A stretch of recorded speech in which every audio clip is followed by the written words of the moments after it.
Welcome back to the Canadian Uncensored channel. Today we're probably gonna piss a lot of people off out there. It's not me pissing you off. It'll be your Canadian government and how they've dealt with things and cost you more money, from housing to gas to whatever out there. Bear with me. You know what Tax Freedom Day is? It's the day that you've paid all of your taxes for the year. It starts January the 1st, and this year, 2023, went all the way to June 19th. So all of those days, 160 some days, you worked for the tax man. And people look at their income tax and say, well, no, I only pay this much. I only pay 20%, or I only pay 30% tax. Well, no, you don't. No, you pay gas tax. You pay health tax. You pay income tax. You pay municipal taxes. You pay carbon taxes. You pay all of these different types of taxes, and they just pile them on and pile them on and pile them on. And this Tax Freedom Day is getting further and further and further as the years go on. You have to thank your Liberal government for a lot of this, because just the interest on your $1.2 trillion deficit, the money that you as a Canadian owes whoever out there, just the interest payments is over $46 billion. $46 billion in 2023.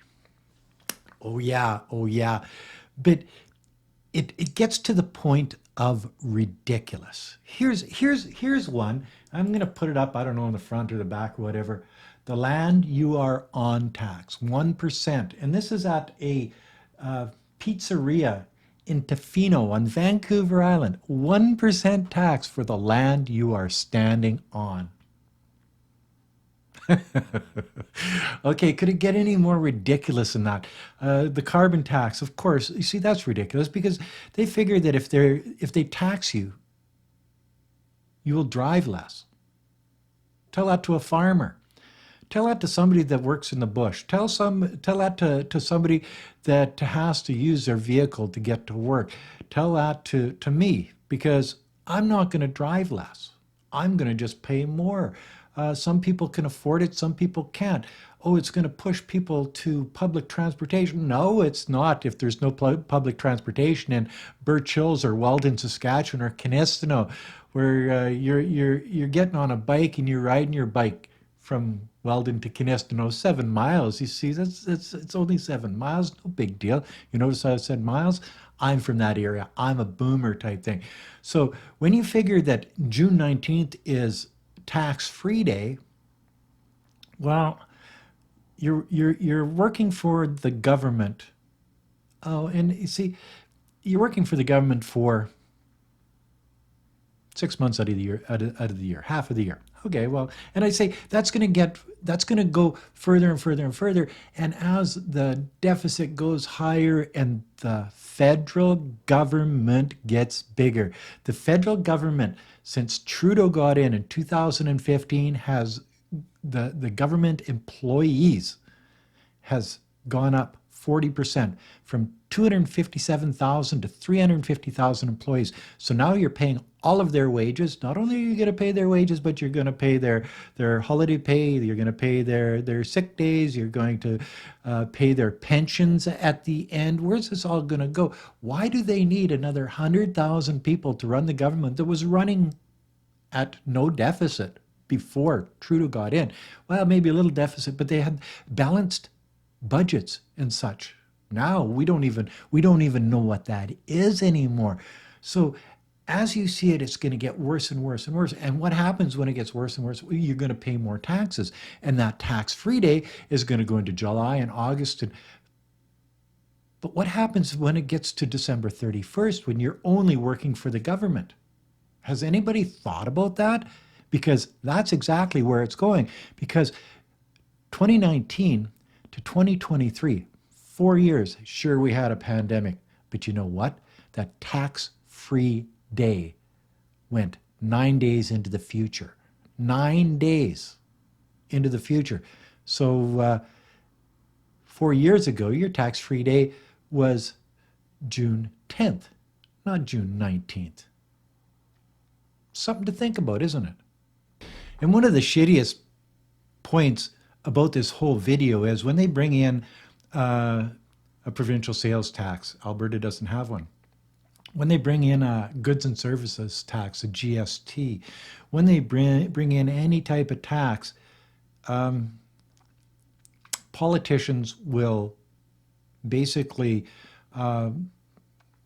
tell you if they're elected, their platform will be, well, I'll get rid of this tax, I'll lower this tax, I'll do something to this tax, and then when they get in, they don't do it. It's like we're being used as an ATM machine for a government that has an agenda that it isn't in the interest of the Canadian people. And then when you have your politicians sort of slapping you in the face, saying, haha, we got your taxes, we can do whatever we want with your money. Governor General goes to, what was it, Greenland or Iceland or whatever, and spends $70,000 on a limousine. Trudeau goes to the Queen's funeral and spends $6,000 a night in hotel rooms. He heads off for vacations, and you're paying the bill. And you only see the bill that they put forward for the hotels and this and that, but they don't tell you how much security details and all of that is. Only the drinks, the food, the airfare, the this, that, and the other thing. So your taxes that they're sort of gouging, and gouging is a word that best explains it. Gouging out of you. They spend it foolishly on green energy. You got to be driving an EV by the year 2030, or we're going to change this, and we're going to we want to phase out the oil fields. We want to do all of these things, but until we can get the global warming under control, and we'll have to tax you because of that. That's a carbon tax, only 61 cents a liter. It's not a big deal, you know. That's I don't know, that's just under $3 a gallon if you're an American. Then it's all for your best interest, or it's all in your best interest. But when it comes down to spending this money properly, they give it away. They send it to the Ukraine. They send it to the World Economic Forum. They send it to whatever organization they want to be part of after they are back in the private world. They're not politicians anymore. Politician has an expiry date, especially a prime minister. And after you get done with your public life, you want that cushy job. And if you don't be sending these boys a whole bunch of $1 million bills, they're not going to look at you and say, well, you know, they make their deals before they're done, is what I'm saying. So when you're done and you're looking at that tax freedom day and thinking that you're working 6 months for the government to pay for your health insurance. Health insurance is good to have. See, that's one thing that we should put more money into. Oh, yeah. And take money out of other things. Homeless people, drug addiction, institutions for people that are living on the street, that have addictions, that can't get out of it. Don't throw them in prison, put them in a hospital, fix them, do whatever you can. See, money for things, housing, more housing in the country.